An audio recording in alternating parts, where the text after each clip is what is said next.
Судбината на Индоминерали ќе се решава наредната недела. За тогаш е закажана седница на влада, на која тема на дискусија ќе биде работењето на индиците во рудниците Добрево и Тораница, потврди министерот за економија Беким Незири.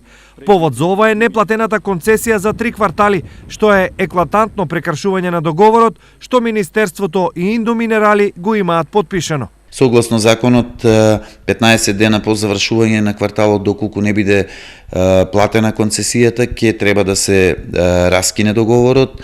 Исто така, има во условите од договорот јасно дефинирани колку треба да бидат инвестициите, колку треба да биде бројот на вработени, за да биде договорот валиден. Јас мислам дека и во овој дел имаат големи грешки. Во меѓувреме, работата во рудникот е прекината од 24 септември поради неисплатени плати. Денес е последниот рок до кога индиците треба да ја исплатат ветената плата. Ако тоа не се случи, околу 900 вработени од рудниците од Пробиштип и Крива Паланка најавуваат генерален штрајк.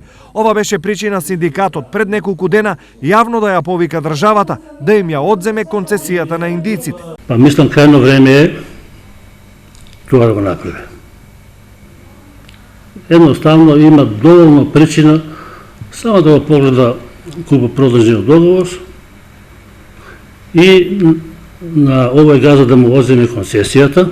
Состојбата во рудниците Добрево и Тораница е лоша веќе неколку години, но последниве месеци таа е алармантна. Рударите се жалат на мали и нередовни плати, високи казни и притисоци од раководството, а доверителите парите за испорачаните услуги ги бараат преку суд и извршители. Од друга страна, Индоминерали, народски кажано, си го товари магарето, па само лани е регистриран чист профит од 1,6 милиони евра.